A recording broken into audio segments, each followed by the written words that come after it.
ಎಂದಿನಂತೆ ಫೆಬ್ರವರಿ ಮಾಸ ಬಂದಿದೆ, ಮಾಘ ಮಾಸ. ವಿಶೇಷದಲ್ಲಿ ವಿಶೇಷವಾಗಿರ್ತಕ್ಕಂತಹ ಉತ್ತರಾಯಣದ ತಿಂಗಳಲ್ಲಿ ಮುಂದುವರಿತಾ ರವಿಯ ಮಕರ ಮತ್ತು ಕುಂಭ ಮಾಸದ ಎರಡೂ ಸಂಚಾರಗಳಲ್ಲಿ ಈ ತಿಂಗಳು ಕಳೀತದೆ. ರಾಜತ್ವಕ್ಕೆ ಸಂಬಂಧಪಟ್ಟಿರ್ತಕ್ಕಂಥ ಅಧಿಕಾರ ವರ್ಗಕ್ಕೆ ಸಂಬಂಧಪಟ್ಟಿರ್ತಕ್ಕಂತಹ ಇಂಥ ಯೋಗಗಳಿಗೆ ಸಂಬಂಧಪಟ್ಟಿರ್ತಕ್ಕಂತಹ ಯೋಗಗಳಿವೆ. ಮಹಾಶಿವರಾತ್ರಿಯ ತಿಂಗಳು ಕೂಡ ಹೌದು. ದೇಶಗಳಲ್ಲಿರ್ತಕ್ಕಂತಹ ವ್ಯವಹಾರಗಳಿಗೆ ಪ್ರಗತಿ ಸಿಗ್ತದೆ. ಪರಸ್ಪರ ಜಿದ್ದು ಮಾಡ್ತಕ್ಕಂಥದ್ದು, ಮೋಸ ಅಪನಂಬಿಕೆ ಇರತಕ್ಕಂಥದ್ದು.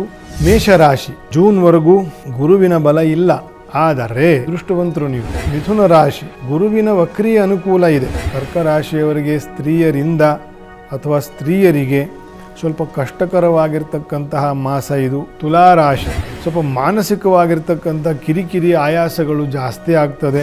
ಡೊನಾಲ್ಡ್ ಟ್ರಂಪ್ದು ಇದೇ ವೃಶ್ಚಿಕ ರಾಶಿ. ಅವನು ಹೇಗೆ ಆಡ್ತಾ ಇದ್ದಾನೋ ಅದನ್ನು ಊಹಿಸ್ಕೊಳ್ಳಿ, ಹಾಗೇ ಆಗ್ತದೆ. ಮಕರ ರಾಶಿ 50 ರೂಪಾಯಿಗೆ 50 ರೂಪಾಯಿ ಸಿಗ್ತದೆ. ಮೀನ ರಾಶಿ ಇರುವ ಸಮಸ್ಯೆಗಳು ಇನ್ನಷ್ಟು ಉಲ್ಬಣ ಆಗ್ತಕ್ಕಂತಹ ತಿಂಗಳಲ್ಲಿ ಇದ್ದೀರಿ. ಮೇಷರಾಶಿ ಲಾಭದ ರಾಹುವನ್ನು ಚತುರ್ಗ್ರಹರು ಹಾಯ್ಕೊಂಡು ಹೋಗ್ತಕ್ಕಂತಹ ಒಂದು ತಿಂಗಳಲ್ಲಿದ್ದೀವಿ. ಗುರುವಿನ ದೃಷ್ಟಿ ಇದೆ. ಜನ್ಮದ ಶನಿಯ ಹೊರತಾಗಿ ಅಂತಹ ದೋಷಗಳು, ಗ್ರಹಚಾರ ದೋಷಗಳು, ಅಂತಹ ಗಂಭೀರ ದೋಷಗಳು ಏನಿಲ್ಲ ಮೇಷರಾಶಿಯವರಿಗೆ. ರಾಹುವಿನ ಅನುಕೂಲ. ಎಲ್ಲ ಗ್ರಹರು ಕೂಡ ಪುನಃ ಏಕಾದಶದಲ್ಲಿ ಬರ್ತಕ್ಕಂಥದ್ದು. ತ್ರಿಗ್ರಹ, ಚತುರ್ಗ್ರಹ, ಪಂಚಗ್ರಹಗಳು ಕೂಡ ನಿಮ್ಮ ಏಕಾದಶ ಕುಂಭರಾಶಿಗೆ ಬಂದು ಮುಂದೆ ಹೋಗ್ತಕ್ಕಂತಹ ಮಾರ್ಚ್ ತಿಂಗಳಿಗೆ ಮುಂದೆ ಹೋಗ್ತಕ್ಕಂತಹ ತಿಂಗಳಿತು ಫೆಬ್ರವರಿಯಿಂದ. ಸೊ ನಾನಾ ಬಗೆಯ ಏಳಿಗೆ, ಅವಕಾಶ, ಪ್ರಾಮುಖ್ಯತೆ ನಿಮಗೇ ನೀವೇ ಊಹೆ ಮಾಡಿರೋದಿಲ್ಲ ಅಥವಾ ಪ್ರಯತ್ನ ಮಾಡಿರೋದಿಲ್ಲ. ಯಾವುದೋ ಒಂದು ಕೆಲಸ ಆಗಬೇಕು ಅಂತಂತ, ಭೂಮಿಯೋ, ಕಾಣಿಕೆಯೋ, ವಸ್ತುವೋ, ಕಾರೋ, ಎಂಥದ್ದು, ನೀವು ಏನೋ ಒಂದು ಪ್ರಯಾಣವೋ, ಮಕ್ಕಳೋ, ಮರಿಯೋ, ಏನೋ ನೀವು ಎಣಿಸಿರೋದಿಲ್ಲ. ಆದರೆ ಅದು ಆ ಅವಕಾಶಗಳು ಏರ್ಪಟ್ಟು ಡೌನ್ ದ ಲೈನ್ ನಿಮಗೆ ಅದರ ಪ್ರಾಪ್ತಿ ಆಗ್ತಕ್ಕಂತಹ ಅನುಕೂಲಗಳು. ವ್ಯಾಪಾರ ವ್ಯವಹಾರಗಳಲ್ಲಿ ಉನ್ನತಿ ಅಥವಾ ವಿಸ್ತರಣೆ.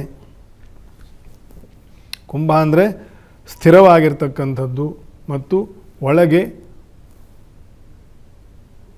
ಮುಚ್ಚಿಟ್ಟಿರ್ತಕ್ಕಂಥದ್ದು. ಗ್ರಹರು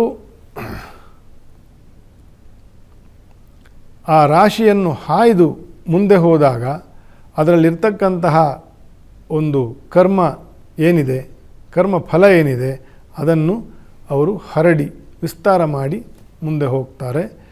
ಇದು ಒಟ್ಟಾರೆ ಅರ್ಥ. ಮೇಷರಾಶಿಯ ದಿನಗಳು ಜೂನ್ವರೆಗೂ ಗುರುವಿನ ಬಲ ಇಲ್ಲ, ಆದರೆ ಗುರುವಿನ ದೃಷ್ಟಿ ನಿಮ್ಮ ಏಕಾದಶ ಸ್ಥಾನಕ್ಕೆ ಇದೆ. ಅಂತಹ ವರ್ಷದಲ್ಲಿದ್ದೀರಿ, ಅದೃಷ್ಟವಂತರು ನೀವು. ಪದೇ ಪದೇ ಗುರುವು ಮಿಥುನ ರಾಶಿಗೆ 12 ವರ್ಷಕ್ಕೆ ಒಮ್ಮೆ ಬರಬೇಕು. ಅಂತಹ ಅಪರೂಪದ ಒಂದು ವರ್ಷ. ಮಿಥುನ ರಾಶಿಗೆ ಬಂದಾಗ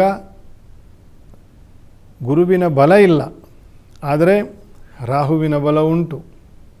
ಅಲ್ಲಿ ಎಲ್ಲ ಗ್ರಹರು ಒಂದು ತಿಂಗಳ ಮಟ್ಟಿಗೆ, 15 ದಿನದ ಮಟ್ಟಿಗೆ, ಚಂದ್ರನು 1.5 ದಿನದ ಮಟ್ಟಿಗೆ ಎಲ್ಲರೂ ನಿಮ್ಮ ಏಕಾದಶ ಸ್ಥಾನವನ್ನು ಸ್ಪರ್ಶ ಮಾಡಿ ಅಥವಾ ಪ್ರವೇಶಿಸಿ ಮುಂದೆ ಹೋಗ್ತಕ್ಕಂತಹ ಯೋಗ ಈ ವರ್ಷ ಸಿಗ್ತದೆ ನಿಮಗೆ. ಅದು ಈ ಫೆಬ್ರವರಿ ತಿಂಗಳಲ್ಲಿ ನಡೀತಕ್ಕಂಥದ್ದು. ಗ್ರಹಶಾಂತಿ ಅಥವಾ ಲಕ್ಷ್ಮೀ ನರಸಿಂಹದೇವರಿಗೆ ಅಭಿಷೇಕ ಸೇವೆ, ನವಗ್ರಹ ಸ್ತೋತ್ರ, ದುರ್ಗಾ ದೇವಿಯ ಅಷ್ಟೋತ್ತರ ಸ್ತೋತ್ರಗಳು ಪ್ರತಿದಿನ ಸಂಜೆ ಅದನ್ನು ಪಾರಾಯಣೆ ಮಾಡಿ ಪ್ರದಕ್ಷಿಣಾ ನಮಸ್ಕಾರ ಮಾಡಿ ರಕ್ಷೆಯನ್ನು ತಗೊಳ್ತಕ್ಕಂಥದ್ದು ಮೇಷರಾಶಿಯವರಿಗೆ.